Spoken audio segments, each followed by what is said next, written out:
Jesus never preached miracle-focused gospel. He never focused on miracles. He focused on the message of the kingdom, and miracles followed. He was teaching people. He was preaching the gospel of the kingdom, and miracles just happened. They followed him, because he was a carrier of the presence of God, and the presence of God did the miracle. But just to prove the point that the miracle craze mentality of our pastors today, that is not biblical. Let me use Jesus' example, okay? Now, in Matthew chapter 4 and also Luke chapter 4, you all know this story of Jesus being taken to the mountain, to the wilderness to be tempted. So Jesus was led to the wilderness to be tempted by the devil. And after fasting for 40 days and 40 nights, he was hungry, the Bible says. Now, in verse 3 of that Matthew chapter 4, it says, now when the tempter came to him, the tempter, that is Satan, came to Jesus, he said, if you are the Son of God, command that these stones become bread. Instant gratification, isn't it? Miracles. So Jesus had the same temptation like a lot of men of God are having today. But we are falling into this temptation face on, head on. But Jesus was able to discern and was able to actually differentiate when miracle is necessary and when miracle is a temptation. When miracle itself becomes a distraction. Jesus was able to differentiate when to do miracles and when it is off the board to do miracles, when it is wrong to do miracles. But in our churches today, it's almost like you only go to church for miracles. It's almost like the only reason the church is existing is just for miracles. And right now, our pastors are falling over each other to prove who is more anointed for miracles. And almost everyone wants to prove and to the others that yes, I am the real miracle worker. I am the real one. I am the biggest miracle worker here. I am the biggest prophet in town.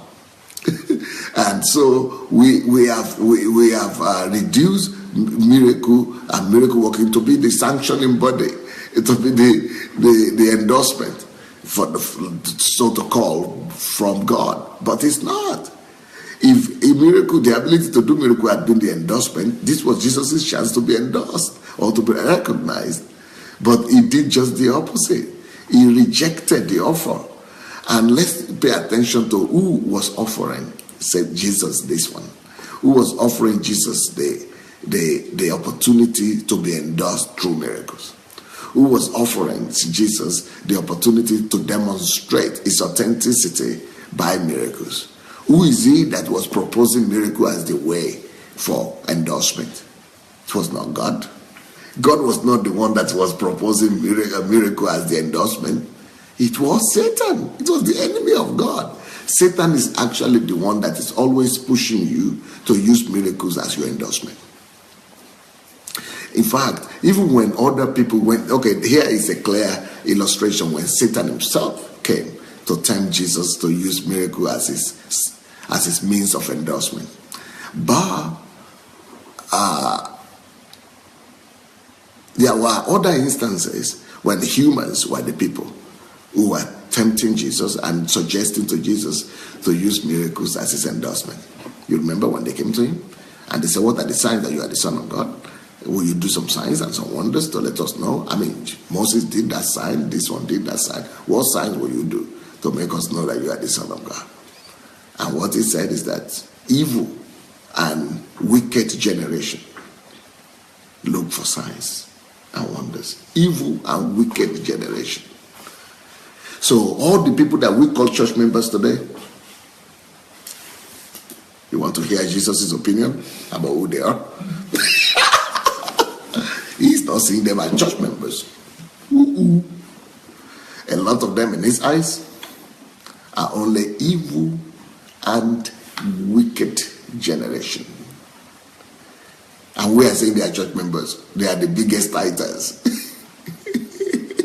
They are the leading church members. The ones that are coming for miracles.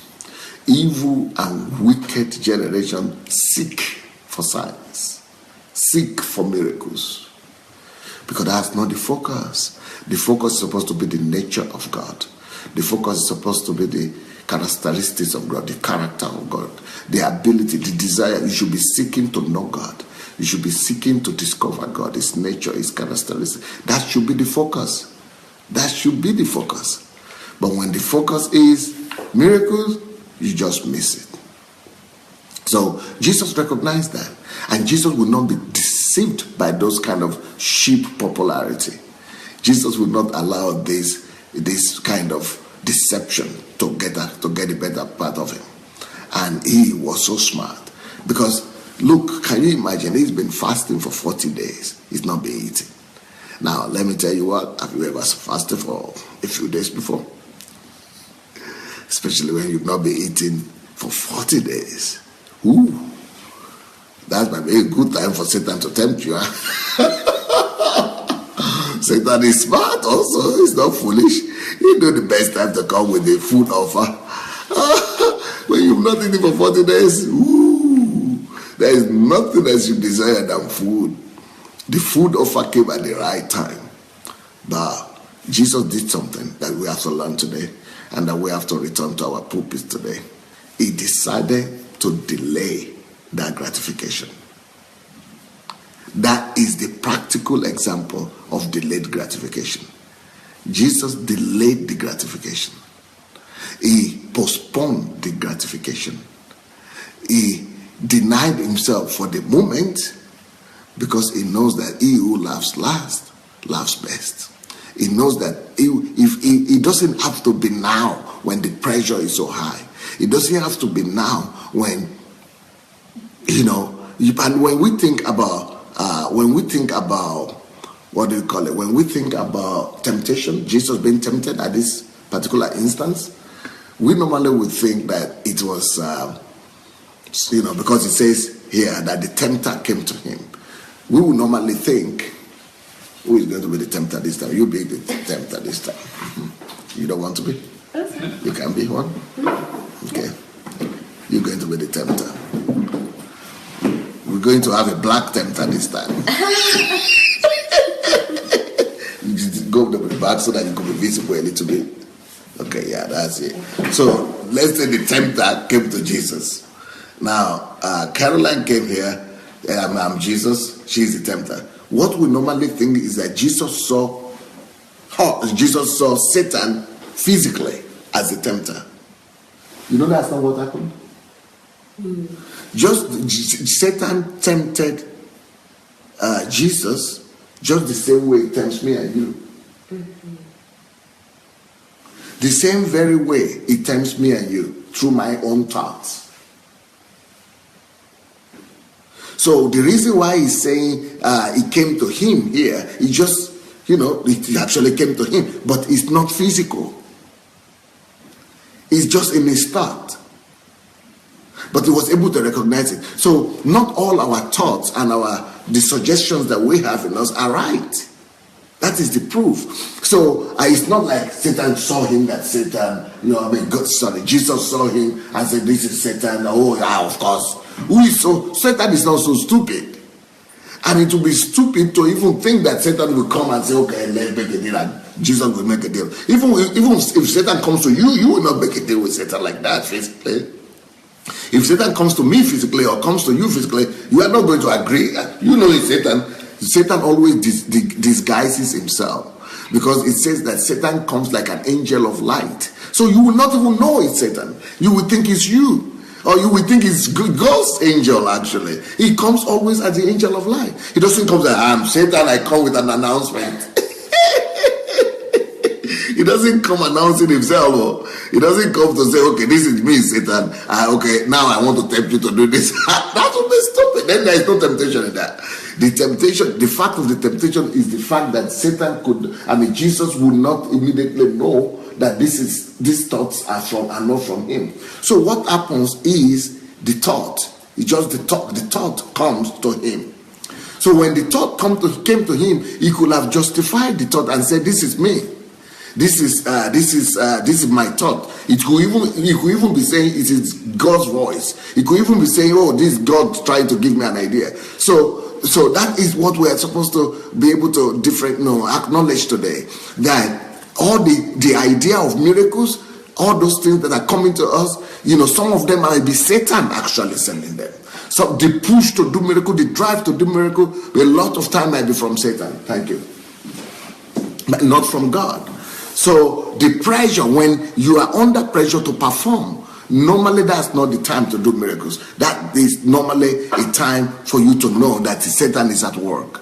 And with what is going on in Africa right now, I think it is only very clear to everybody that all the Pentecostal churches and all these charismatic churches, what they are doing, trying to outdo the other one with miracles and trying to, do crazy stuff and do announcements of miracles. All those things are a proof that it is Satan that is at work. It is not God that is at work anymore. It is Satan that is at work. But unfortunately, with a lot of us, with a lot of gullible Africans, anything that is miraculous, anything that makes people to come and testify, anything that makes people to get the microphone and say, oh, I got this, I got that, it must be from God. If it's a miracle, it must be from God. If it's good, it must be from God. But we see now that even this was not from God. Even with Jesus, even though it was going to be a good thing, he has been hungry. If God or if Satan if that situation could have happened to you and me, even me or you, we all could have thought that it was God. I've been fasting for 40 days. First of all, it's not when you are fasting for 40 days you are expecting Satan. You said, I've the fast and prayer, I've definitely thrown away the Satan. All the Satan, no Satan should come across, should come near right now, because I've fasted and prayed so much that, Satan should even be afraid to come near me. Well, sometimes it is where we have much spirituality. Sometimes it is where we have all these emotions, spirituality, all this, thick atmosphere of spiritual manifestations. That is where the most Satan is. In most cases, it is where you have the most demonstration of spirituality, where you have the most crowd. In most cases, that is where Satan is mostly seated. Hello everybody, DSA here. I would like us to spread this word together. Let the gospel of the kingdom conquer the world. We only need you to help us take 5 simple steps. What are these steps? 1, go ahead and like the video, please, if you have not yet done that. Number 2, we need you to subscribe to this channel. Have you yet subscribed? You not yet done it? Go do it now. Number 3, you need to press and click on that bell. You see the bell there? That will give you notification of every video that we do. Then the next thing you need to do, write your comments. Let's know what you think, good or bad. And then of course you have other platforms like Instagram, like Facebook. Share this video on your other platforms. All right, let's win the world for Christ.